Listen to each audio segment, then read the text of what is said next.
Okay, aloha everyone, and welcome to the Caring Caregiver Show. I'm your host, Savia Makalana, the founder of Give Me a Break, which is a nonprofit organization that's caring for caregivers, bringing back the joy of caregiving. At least we try each week to give you some sort of joy and some hope in a situation that we know is really tough for you. And we're here to help you survive that. And you can check out our website. And there we go. Oh, I'm so on today, right? I could tell you a story about just before I got on this show. You can go to our website, gab808.org, for more information. And of course, for support, you can fill out a caregiver support request right there online because we know that you're tired and we know you're frustrated. You know, we're all caregivers too, right? We're all volunteers. Give Me a Break is run by volunteer caregivers. And some of us are still caregiving. And so we get it. We know what that's like, and we're here for you. You know, we offer you a break every week at our support sessions, and our support sessions are really great. Last night was really good. We had a really great conversation. We are going through a part in our support sessions right now that talks about mental wellness. And I'll tell you, I have to divide it up into like 2-3 parts because the discussion that we all have about it and how we can change what we do, even a little tweak here and there in certain moments of our day, can make all the difference for our mental wellness. And so we're doing that right now. We're actually this whole week practicing some of that. But, you know, we'll always review. So join us next week and you can start getting your mental wellness together. And hopefully that will help you again find joy. You know, our support sessions are really a safe space for you. It's just a community of caregivers. We're not a bunch of professionals. And we meet every Tuesday evening, Hawaii Standard Time at 8 p.m. So join us, just log in. And if you shame, like see your face, that's okay. Don't put on your video, leave your audio off, comment in the chat, whatever works for you. The bottom line is get connected and know that you have a community.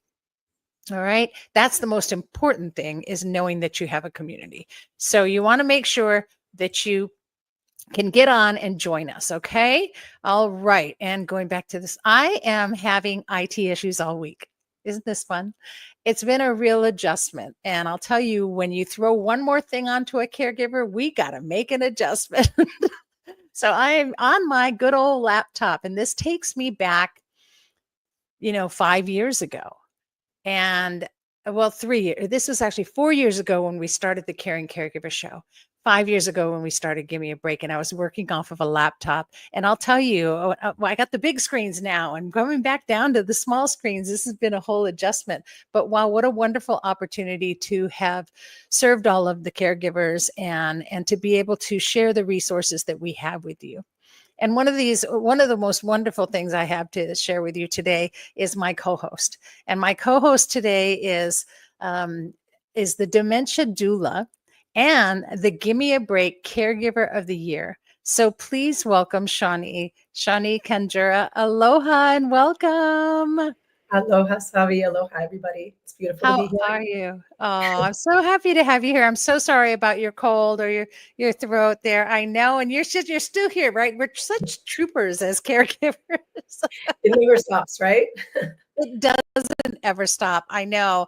So thank you for that. And thank you for spending your time with us today and sharing with caregivers. But we have so much to do. We have so much to talk about. I want to get moving and go on to our first guest right off the bat. Yes. And we'll get caught up later in the show. Actually, we have 2 guests today, so we're gonna fly. And I apologize to everyone. We started a little late today, but that's on me. Again, IT issues. I sent everybody the wrong link, and they were all on another show.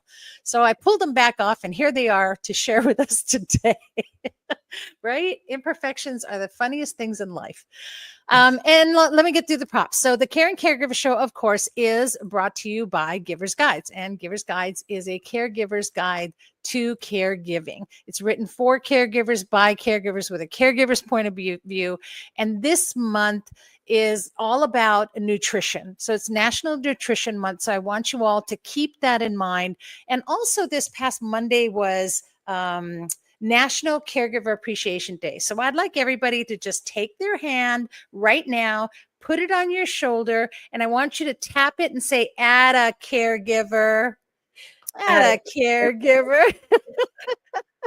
And give yourself a really, give yourself a really big pat on the back because you deserve it, and show appreciation to yourself. All right. So we're just going to skip through really quick. And I want to bring on Shirin, who's going to be able to do us our meditative moment as we get moving along and get caught up on some time, and not to waste all of yours because I know it's precious. So welcome, Shirin. How are you? Thank Aloha. you. Aloha. Great. Thank you for having me. Oh, we're so excited. And again, another one who had to kind of jump in today. You're working and you made your wonderful area to share this mindful moment just with us. So thank you so much for that, Shirin. We'll turn it over to you. It's my pleasure. It's my pleasure to be here. So as a caregiver, we pour so much of ourselves into other people, and we hold space for their needs, their emotions, their well-being. And we often put our own needs on the back burner, right? But when we experience a tough moment, whether it's anything from exhaustion to frustration to overwhelm, it's so important to take some time and just pause and reset. If you don't take the time to regulate your emotions and release tension and restore your energy, stress really builds up, and it impacts our ability to show up really for ourselves and for others that we're caring for. So just taking a few minutes every single day to breathe and center and release allows us to return to caregiving with more patience, more clarity, and more emotional resilience. So remember, caring for yourself isn't selfish. I think sometimes we think that it is, but it's not. It's essential for us to continue caring for others. We have to care for ourselves. We have to pour into ourselves.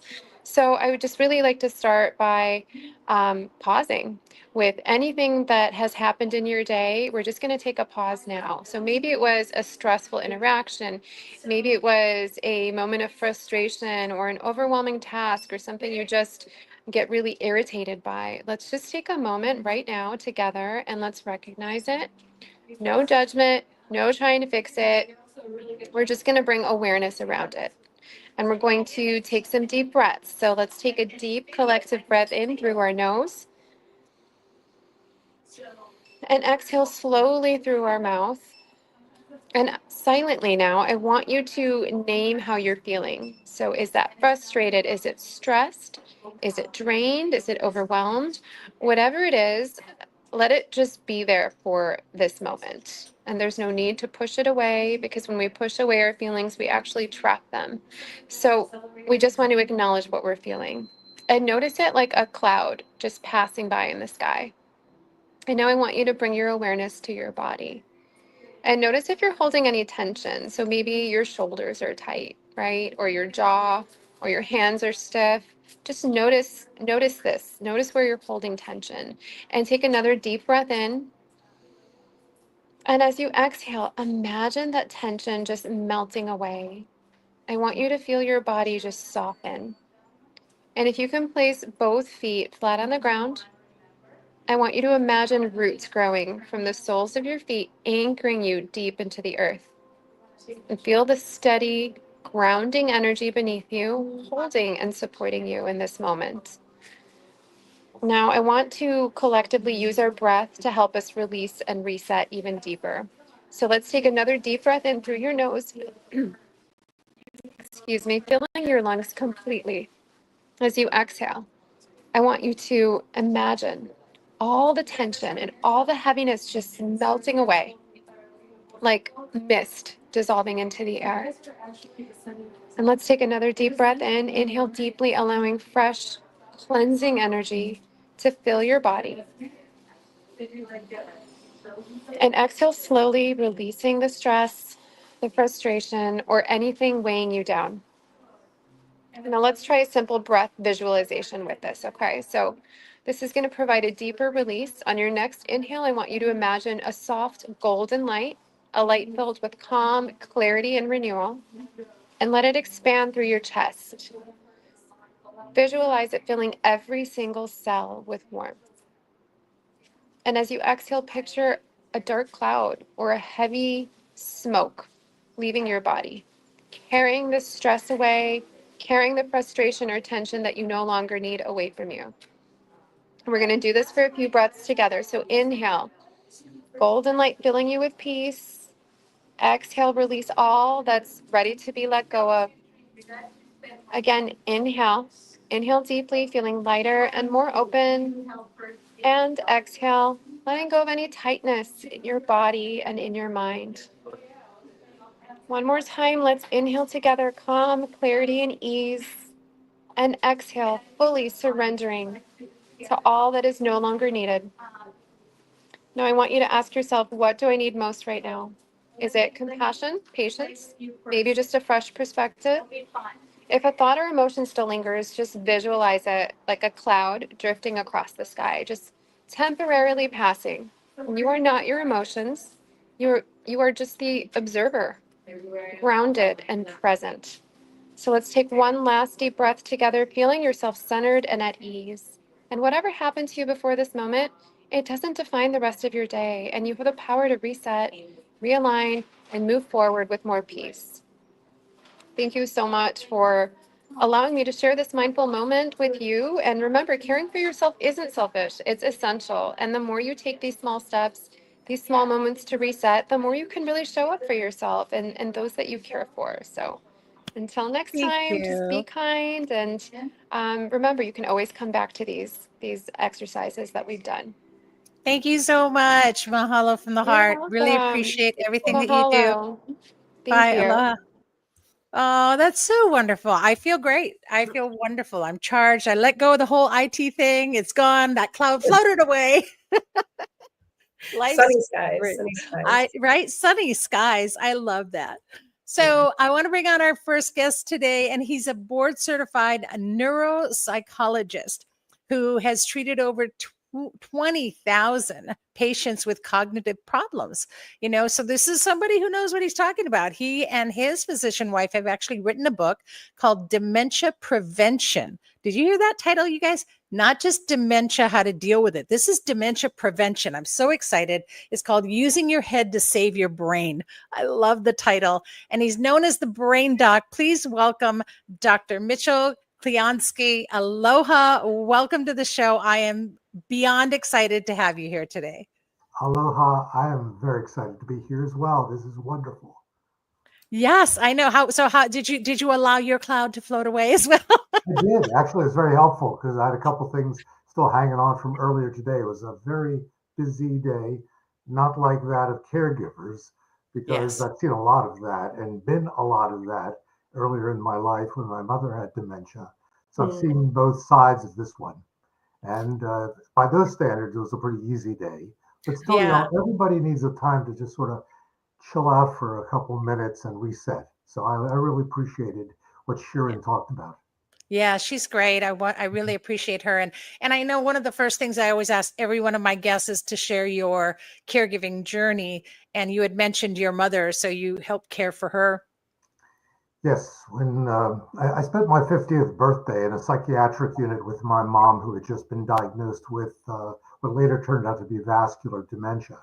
And she ended up living about 7 years beyond that point and had a very traditional kind of decline over time, but slowed down by medications, by good caregiving, not so much by me. She was in assisted living.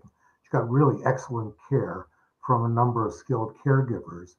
But I spent a lot of time with her in ways that I never expected to, as I'm sure many of your listeners and viewers will also say, I didn't think it was going to quite end up like this. Yeah. It certainly is a reversal of roles and a real change in how people deal with each other. Yeah, we were just talking about that last night in our support session, and we were talking about how we never in a million years would have seen ourselves having to sort of be the parent to our parent, right? Mm-hmm. And they become so childlike, and it's so hard to adjust to that and watch that, And it was a pretty heavy discussion, and you just in a million years you would never ever think that you'll find yourself here. And I don't know. I mean, is it that there's just more is the brain really deteriorating so much so as we go on through generations that, dementia related diseases are easily happening within the brain, or Not really. What's happening is people are living longer. So dementia is a disease primarily of aging. The percentages, the likelihood that you'll have a problem with thinking increases, doubles between age 65 and 75, and doubles again at age 85. Now it sort of stabilizes at that point because what's happening is a number of the people with dementia are dying. And so the percentages actually don't go up at that point. But up to that point, you're talking about 10 to 12% at age 65, about 20 to 25% at age 75. And if you're lucky enough to live to your mid 80s, you actually have about a 40% risk of having dementia. So that's why for us, the real issue is marshaling everything that we can possibly do to Right. identify what our personal risk factors are. And there are a number of them, trying to change those risk factors as much as humanly possible, because the research tells us that up to 50% of dementias, 1 in 2 dementias, can be prevented. So when you approach it from that direction, the question is not should I, but when should I begin taking a look at myself, yeah. identifying what the problems are, and making changes. Yep. So how do you when do you start? And this is why I love that you actually wrote this book, and I feel everyone needs to have this book and read this book, and it should be required in high school. But when do you think is a I'm 66. Mhm. And it can be generational, right? My grandmother, Lewy body dementia, passed. My mother, Lewy body dementia, final stage. Am I too late? Nope, never too late. As we say, it's never too late and it's never too early. So it's really an intergenerational kind of approach that we take. Some of the things depend on the stage of life. For example, if you're young, getting more education makes a difference in your risk of dementia later on in life. While it's important in your 60s and 70s to keep learning, to keep doing, to keep very active, it doesn't have quite as strong a role to play as it does when you're younger. And the question is, do I leave school after high school? Do I go to community college? Do I get a bachelor's degree? How far can I go? How many Right. times can I sort of remold my brain? My Right. wife Emily likes to talk about the fact that after a career in sales and computers, at the age of 42, she decided to go to medical school. She considers it to have been basically having a facelift for her brain, as she talks Oh, I about it, love that. because she learned so much in such a condensed period of time. Here she was sitting in medical school classes with 21, 22-year-olds and competing at twice their age. And so she Wow. continues to evolve and I think that's really the key. There are changes which all of us need to make at every stage of our life. And we don't just get finished in our 50s or 60s. It's really important that we keep changing and keep evolving. We keep sort of pushing the boundaries. I'm not Yeah. talking about simple things that we do, like getting back into exercise, because many people I see have become sedentary. They Yeah. used to be on sports teams. They used to go to the gym. They used to exercise. Now they've retired. I said, so what are you doing? They say, oh, not much. I said, that is not going to help you. Yeah. And so we designed programs for them to start getting back into doing more and gradually build up and then taking on new challenges. So the old adage of use it or lose it really applies here then, right? It's if you don't use your Absolutely. brain, you're going to lose it, So in so many ways, I mean, I guess brain exercising, brain usage, increasing the capacity of your brain and the knowledge that you have within it. A lot of it, you want to combine social interaction with physical activity with learning something new. In the ideal world, you would go do some physically active kind of thing every day with a group of other people. You play some games with them. You'd have conversations. You would sort of evolve your social network so you weren't isolated. Because Right. loneliness and isolation are really critical components. Yeah. And you'd learn, my question to myself is, what did I learn that's new today? Because it's a successful day if I've learned something new. Yes. And not so much so I always learn something new. I always figure out a way to do that because I want to stretch in some new direction. Yeah. Well, I feel like, it's also that that social isolation. It's par for the course where caregivers start isolating. And so, you almost have to fight that, right? That's part of the wellness that you need to practice. And you need to kind of get out of your isolation, allowing yourself to embrace your survival and your brain health at that point too, right? Not only is it important for you, but it's important for the person you're caring for. One of the things that I used to do with my mom that I teach my patients to do is I would go over and visit her a couple times a week in assisted living. We discovered very early on, by the way, that we would kill each other if we lived in the same house. So that was very important knowledge. She was good with that. I was really good with that. It was a sandwich generation. I had young kids, and she understood that, and that was okay. I But love I that. would go over twice a week, and as nice as it was, there wasn't so much to talk about. And even though we were living in different communities than I had grown up in with her, I would say, look, we're going out today. So I'd go over to the assisted living. I'd throw her in the car. She'd walk to the car at one point. She was in a wheelchair toward the latter parts. And we would go into what I called errand therapy. I had Yeah. a list of errands I needed to run: dry cleaning, drugstore, grocery store, coffee. We always stopped for coffee because she loved coffee. And we'd go around, listen to the radio, even when she was unable to talk toward the end. She enjoyed listening to music. I would sing to her. She could tolerate that. I figured it was really going to stretch her mind. And we would go and I would reminisce and tell her stories about this place or that place and what I thought about when we grew up and the things we used to do together. And I really believe that it made a difference. I know it got her out of a situation that had become rather small to her. And for me, it was a way of spending quality time without trying to think of what am I going to talk about Yeah. now? Yeah. Yeah.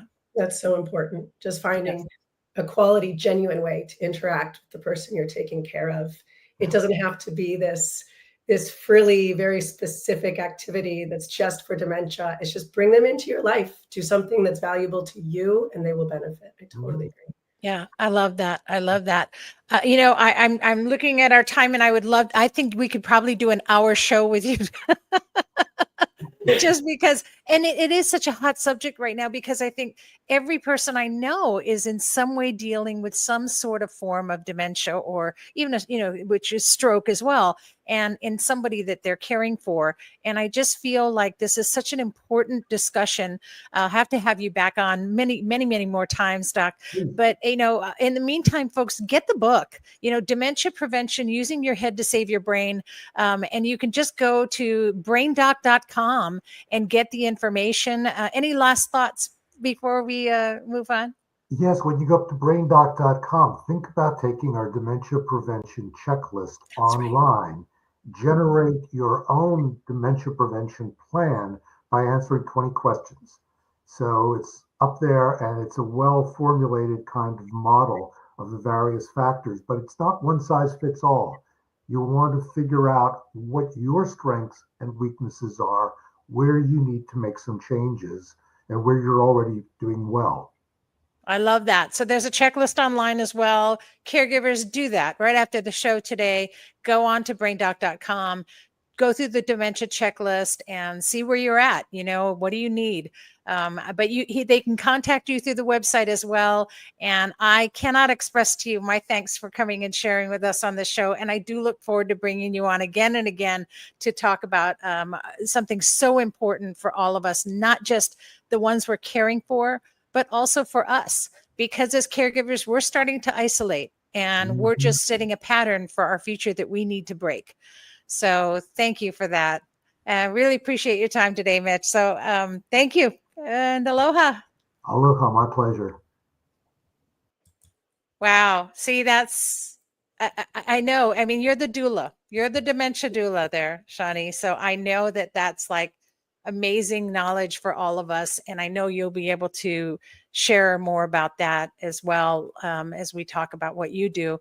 But boy, I'm sometimes I'm terrified, Yeah.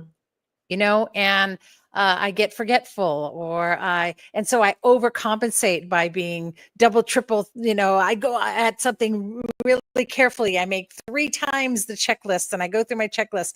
And so, I think that I definitely want to take that checklist that you've got online, Mitch, and go through that as well. I want to look at it for myself. So what great clients, definitely. yeah. Great information. Great information. Good. Okay. Well, wonderful. Wow. We're just moving right along today. I love this. Here, I thought we'd be running behind time, and we're doing really good. Our next guest is a grief and life coach, and has a deep background in pastoral care and chaplaincy, and I'm hoping chaplaincy, and I hope I'm saying that correctly. And she helps people to navigate loss. But she's also supported hundreds of caregivers at different points in their journeys to offer them guidance and comfort. And just sometimes that, they say this all the time. Caregivers tell me, I just want someone who'll listen. Right. And so she calls it a compassionate presence. And I really love that, because at those really challenging times, you need that. So please welcome my next guest, Sally Wright. Aloha, Sally, and welcome to the show. How are you? I'm happy to have you here. Aloha, I'm doing well, and aloha from Kansas, where it just snowed this morning. So I'd much rather be where you all are. So aloha. Yes, thank you so much for having me. Well, we call rain here in Hawaii, we call rain liquid sunshine. And we were just trying to send you some liquid sunshine, and it froze on the way. I'm so sorry. It did. It had to go over those Rocky Mountains. It'll do that. And that's it. It just got it. And it's like, but we tried. We tried to send you some sunshine. I feel that. Oh, well, wonderful. So tell us and share your caregiving journey. Yeah. So my caregiving journey actually lasts throughout all of my life. I was born and all 4 of my grandparents were alive until I was in 5th grade. And then I had one grandparent die.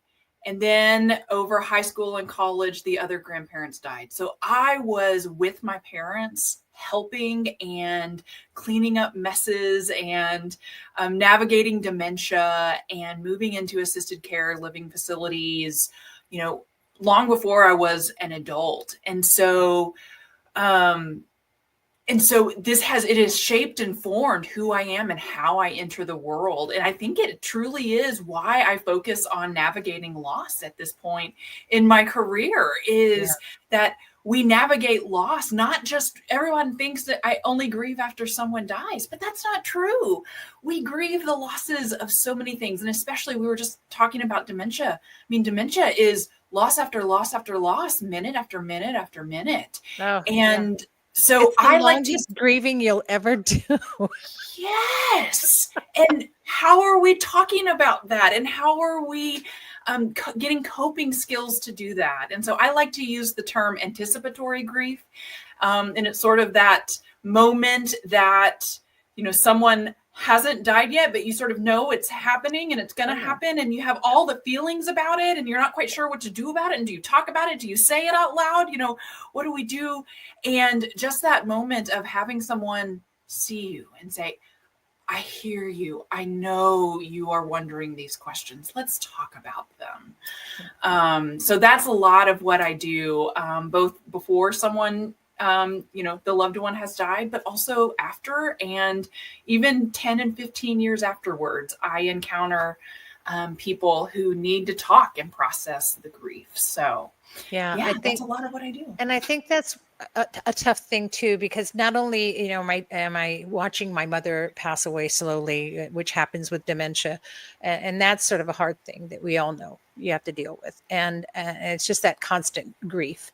But also, my better half is going through cancer. And so, sometimes you can't have those conversations, right, that you want to have. Like, look, I know, death is imminent, we're managing it, we're doing everything we can, and we're extending that.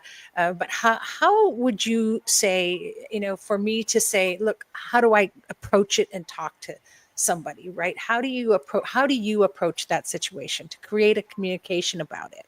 Because there's no discussion right now, right? It's just survival mode, right? Yeah. There are three things, and I was just talking about this with someone recently, is I think clarity is super important, is to be clear within yourself about what you need, and the conversations you need to have and the support that you need. But two is just tons of compassion.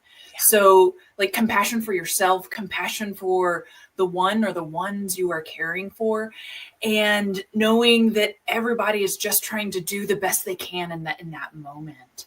And then also just a whole lot of heart is knowing all of these conversations, whether it's with someone like a professional, whether that's with a loved one, whether that's with family or even a support group, it's everybody's navigating and having just the biggest heart you can towards the situation is the way to go. I love that.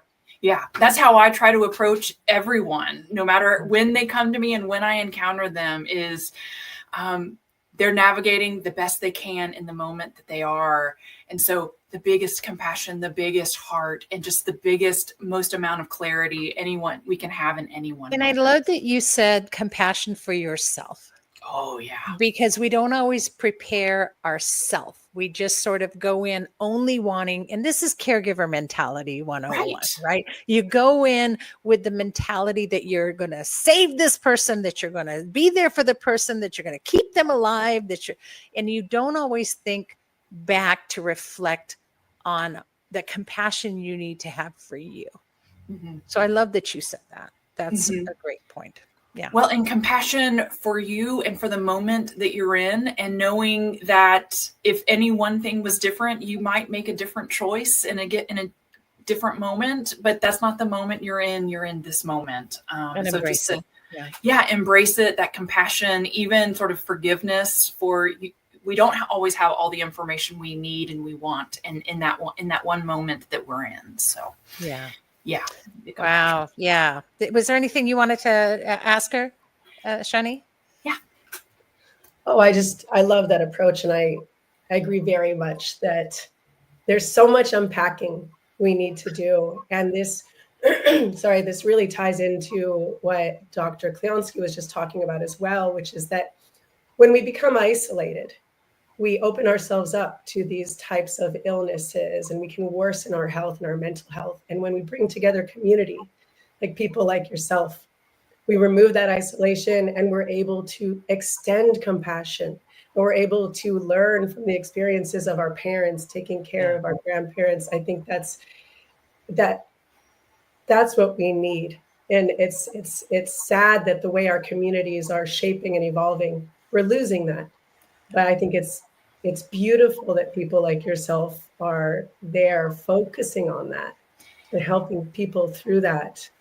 And that's what the Caring Caregiver Show is all about. We're bringing everyone together. Doggone it. For this hour of time, or for this 45 minutes of time, we have community. And we have people who are filled with love and filled with compassion, and know that every caregiver, that you are not alone. And from Kansas to Hawaii today, we have stretched out this wonderful invitation of compassion that is here. And Sally's awareness coaching and consulting, you can contact her through rightawareness.com. It's on the screen for those of you watching online, but for those of you who will be listening in on podcast, that's rightawareness.com. Check it out. And if you have any problems getting through, just, contact us here. Give me a break. Of course, we'll steer you there. Last thoughts, Sally? Last thoughts are grief. It can be found in any moment, any life stage of life, and that there's ways to move through it. You can get stuck, but there's no reason to get stuck. Reach out, talk to others, build that community, reach out to experts, because grief is something we can all move through. We really can. And that's such a great lesson, because really we all think that it's something that's going to weigh us down, and it doesn't. It can actually lift us up. It really can. It really can. Thank you for that. And thank you for coming on today and waiting so patiently in the green room. I hope you did enjoy the snacks back there. So thank you. All the snacks in my fridge. I ate them all. Well, thank you. I hope that we'll be in touch with you again and maybe come on and give us updates in the next seasons to come. So thank you That for would be that, awesome. Sally. Thank Aloha. you. Thank you. Aloha. Wow, that's awesome. I love that. See, and that's what this is all about. That's what we do. That's why we do what we do. And caregivers don't think they need coaching, right? Caregivers, we're just like we're running out of desperation and chaos and just going day by day and trying to survive. And you never think, gosh, I need a coach. I need help, right? Yeah. And so, someone like Sally is got your grief. She's got, you don't think you have grief because they're not past. Oh, trust me, you do. So she's got your grief, right? And so contact Sally. And I also wanted to, before we move on, I wanted to throw this up there. By the way, you guys, this is that the book by wrong one. There we go. This is the book that Dr. Mitchell Kleonsky had put out. This is Dementia Prevention: Using Your Head to Save Your Brain. I didn't put it up on the screen, so if anyone's watching later, that you'll now know what it looks like, so you can see it. By all means, get the book. It's well worth it. Go on to the website though, because there's a lot of great things on his website, including that checklist. So so far good show. I think we're doing even good on time. And so let's talk about you. Let's talk about, now you've saved your voice just for this, I know, right? But you I'm have so your sorry, listeners. Oh, it's okay. It's actually, people used to tell me when my voice, because I'm so yakka yakka, right? When my voice would get softer, they go, "Oh, we like it. It's very sexy." And I'm like going, "Yeah, whatever." So there you go. Thank You you. can be the sexy dementia doula. So yeah, tell us how your caregiving journey and how that got you to where you are today. Sure. So my caregiving journey started in 2016 when my mother was officially diagnosed with mild cognitive impairment, which was the first stage of her Alzheimer's. And I was in my mid 30s at the time. I knew it was coming at some point because my grandmother, her mother, had also passed away from that, but I was still shocked. She was shocked. What ensued was 3 to 4 years of absolute hell. She was scared and sad and depressed and ashamed about what she was going to have happen in her future. I was scared and angry and bitter about what I was having to lose to take care of her. The reversal of roles was really hard to process and accept. It was a really horrible, horrible time. And then at some point, I did let the grief lift me up. And at some point, we were able to start rising. And we had an amazing last few years together. And people that saw us would say, I have never seen a dementia patient look this happy. If I ever get it, or if I ever have to take care of my parents, I hope that, I can learn from you. And it's true. We were just so, so happy. We had genuine joy for those last few years. And so around the time she was passing, more and more people started reaching out to me asking for advice. And I was realizing I was spending hours on the phone sometimes, just coaching people through what they were experiencing with their loved one. And that's when I realized, hey, like there's value in this shared experience. And it's not because I'm a genius. I would love to say I'm the best caregiver in the world. I'm not. It's just because, excuse me, our societies, our communities are falling apart. And so we get isolation. Sally got to watch her parents take care of her grandparents. And I firmly believe that the role reversal that is experienced in dementia is part of society's plan. We are supposed to take care of our parents. They are supposed to become infirm in some way. We are supposed to step into ultimate parenting role because it really teaches us. And it teaches us empathy. When we do it, it teaches us empathy. When we watch people do it. Yeah. So even just people, neighbors nearby, everybody benefited from watching me take care of my mom. And that's how we get people like Sally who are just naturally empathetic and all they want to do is help. Like that's where we get helpers in society. And so that's what I ended up doing is just. And I think it was that total change of perspective for you that changed everything, because we go into it as a drudgery. And nobody deals with change really well, especially not chaotic change, right? And so sometimes out of the chaotic change, we go into a resistant mode, right? But your ability to change that perspective and then help others to understand how they can change that perspective can turn that drudgery into a joy. And I really believe that, because it showed in, and I've seen pictures of you and your mom, and you're both just like lit up. And I think that that's one of the reasons why also your story was the one that I think our judges felt so strongly to make you the caregiver of the year. And it's not because you're special or you're wonderful, but because the joy that you had and showed in caregiving was really something that they then felt in your story. And I think that's what we all need more of. We need more joy. We need more positive reinforcement, and we need to be able to turn our journeys into a more joyous ending, a more happy ending, right? We all want that happy ending. Absolutely. And I never would have, if you had asked me 10 years ago, like, I never would have said I'd be a caregiver. I think some people think that, you're either that type of person, and you have to be that type of person to get any value or joy out of this. And I'll just say, no, I was not that type of person. I had a difficult experience growing up with my mom. With what we understand about Alzheimer's and how it affects women now, I can now understand that it was probably affecting her in her late 40s, which is when it starts to hit women. Everything starts to make more sense, but we had a very strained relationship. So you don't have to be the perfect child or the perfect spouse. You don't have to have been on the best terms with this person. You don't have to be looking forward to this experience. But what you can do is change how you see it, change how you think of it. And really, you can start to experience at least less sadness. And you don't have to do everything right. You don't. It's okay to make those mistakes, but just stand in a different corner of the room and see things differently, and I think that's what can make the journey so much better for so many people who are struggling with it, really. And I know a lot of people who are, I don't know what to do. I'm lost. I can't, and this is when you call the dementia doula, you guys. And this is when you need that compassionate person. Well, we've had 3 wonderful people on the show today, but really, here, especially in Hawaii, those of you who, are looking for that guidance, get a hold of Shawnee and just talk with her. And she's talking out of experience. She's talking out of, and mom is passed, correct? Mom passed away last January. That's right. Yes. Mom passed away last January. So again, you've been through the complete journey, even to post, after someone with dementia goes away from you, and how you deal with that as well.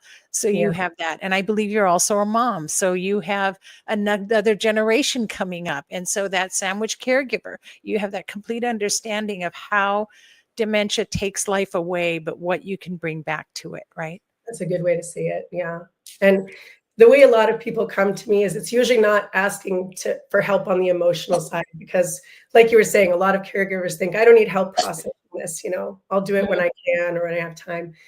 Really, where I typically step in is when somebody is having just like a logistical, a physical problem. I think the biggest question is somebody was recently diagnosed and we don't know what to do. Or we think it is now time to maybe not have this person drive anymore. Or, we just don't feel good about it. That's a big one, right? Is it the right time? Is it not? Or how do I prevent fault? Lots of more logistical questions. And then once I can come in and just seeing it from their perspective, say, okay, what are you trying to accomplish here? Let's find a tailored solution for you. Right. Once I can remove those little things that were taking up all of their brain space, that's when we can open it up to talking about the emotions that were making it hard to process those logistical decisions. And I love that, because, you can't figure out what the hell you're doing if you don't know what you're doing. Yeah. And I love that, because that's exactly, I think I'm empathizing for you right now. Empaths, we pick up things even over the airways. So, but I think that's the thing, right? Is that you need that logistics first. You've got to get things in order. You've got to get that figured out. And so that they can come to you about that is a wonderful thing. And we don't talk enough about that either. And I know taking the car keys away and not driving anymore is a big one. And Yeah. if you have someone you can go to about things like that, and we get questions all the time in our support group, we get questions all the time, like, well, what do I do about this? What do I do about that? So, you guys just got to contact Shawnee, and it's the dementiadoula.net. That's thedementiadoula.net, and you can contact her and send her contact information. She'll get right back to you. And gosh, there's more than one resource here today, but right here in Hawaii, you guys, you can contact her on Hawaii time and pick up the phone right after this, or just go online right after this and send her a request to talk story. So what a wonderful thing that you do as well. Yeah. Thank you. And what a wonderful thing that you do. Thank you for creating this community in this space, because I've said it before. If I had had the emotional capacity to find a group like this at the time, it would have made the biggest difference in my life. So I'm glad that you're here offering that. And that's why I do it, right? There was nothing like this when I was going through it, and my journey is wrought with so many bad memories that I have to fish for the good ones, right? And I do, because I want to remember and ingrain into my memory those beautiful moments and the positive moments that I've had, and the opportunity that I had to even be there for my mom. And still do. But it's just, it shouldn't be that way. And so if we can make a difference to one person, and by putting this out there, and somebody watches this video or goes back and watches it later on some platform and says, well, thanks, that's what I needed, then that changes that one life. And again, I wish I had it, and I didn't. So we'll keep this show going for as long as we can. So thank you. All right. Okay. So let's move on. Mark your calendars, everyone. Tomorrow, the DCCA fair at the state capitol. There'll be a lot of great resources for caregivers as well. I'll be there with the Hawaii Family Caregiver Coalition. Come on by, say hey, say hello. And of course, support the bill. If you want any information about the bill that we're trying to pass for caregiver pay, come talk to me tomorrow about it, and go onto our website, gab808.org. And you can even go to /B and advocate and support that bill. But yeah, and then of course the big one is our Hawaii Family Caregiver Expo. So our Hawaii Caregiver Expo is our 4th annual coming up, and I didn't even put the graphic up, so that's okay. It'll be March 22nd this month. It's coming around fast, you guys. The 22nd from 10 to 2 at Windward Mall. So we've got well over 40 different resources there for you. So to be, it's going to be awesome. So to be the Caring Caregiver Show on steroids. And I've got Care for Kapuna, who's going to be there taking care of all of the program. We've got we've got Annette there talking about Wait, Don't Die Yet, her book, and we've got the Body Brain Yoga crew there to do some brain exercises for you, and a very special presentation by them as well. And Imari Hun with First Foundation Bank is going to be talking about fraud scams. Now, I don't know about you, but I am so tired of getting these irritating phone calls and texts that tell me that I must contact them right away when I know I don't, and not everybody knows that. So they're doing it because they're winning a lot. Now, maybe we catch it and we don't do it and we don't get caught in a scam, but they just play the odds. And a lot of the ones that we're caring for, and a lot of caregivers who are exhausted, you may just answer things and get used to getting calls from medical situations, and then you end up getting scammed. So there's a lot of good information that she'll be talking about for preventing that. And SMP will also be there, which is the Senior Medical Patrol. They'll be there talking about scams as well at the expo. So just a lot of good information that we all really need, and in a time when things can get pretty crazy, right? Whew, wow, well, that turned out to be a really great show. I love it. I want to thank the Brain Doc And I want to remind you that this show is brought to you by Give Me a Break, but it is sponsored by Givers Guides online magazine. So please get your subscription. That subscription, it's like $2 a month. It's nothing really, but it helps us to pay for some of the bills and continue doing what we do. And it's mostly because it helps a caregiver get answers. So there's just another outlet with articles in there that are written just for you, with resources that you can find at the tip of your fingers. So check that out. Anything you want to share before we say aloha to everybody today? Just want no, just sorry. Just want to thank everybody for sticking with me through this scratchy voice. And I want to wish everybody a calm and peaceful rest of the week as you continue caregiving. Thank you. That's wonderful. That's what we do, right? That's what the Caring Caregiver Show is all about. And that's why we're here. We're here to connect you guys, and don't isolate. If we learn one thing from today's show, get out, connect with community any way you can, even if it's online and you can't get out of your house. Yes. That's what we're here for. Next week on the show, we'll have Mele Andrade with HCAN. That's Hawaii Children's Action Network. So moms, you're caregivers. You're the very first caregiver we all know. Tune in, and I'll have my co-host Leilani and Trina of Care for Kupuna. They're amazing. You can find them on Instagram. They're constantly sharing resources as well. Season 14 is just amazing. It's going to be filled with so many wonderful things. So put a calendar reminder every Wednesday at noon. Tune in. And it's okay. You miss it. I get it. You're probably putting lunch on the table for the person you're caring for. No problem. You can always go back and watch it online on any of the platforms we stream on. Today, we're streaming on 7 platforms simultaneously. So Facebook, we've got Facebook, we've got YouTube, we've got LinkedIn, all different platforms that you can tune in on. And you can always find us in podcast. So we're on Apple, Stitcher, Google, gosh, I don't know, so many platforms out there. So you can find our podcast to listen to it on audio. So it's the caringcaregivershow.com. Bottom line, you can go there as well. And I didn't put it up. There we go. caringcaregivershow.com if you need to get any more information about the show or any of the guests on the show. All right. But whatever you do, like I said, keep connected. Just connect. What the doc said was, that isolation, that social isolation is a big contributor to these dementia-related diseases. And we don't want to contribute to that anymore. So stay tuned, keep in touch, keep connected. And in the meantime, remember,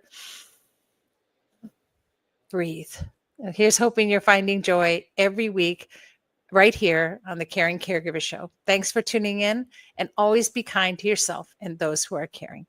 Aloha, everyone. Thank you again, Shani. Thanks for being here with me. Aloha. Bye.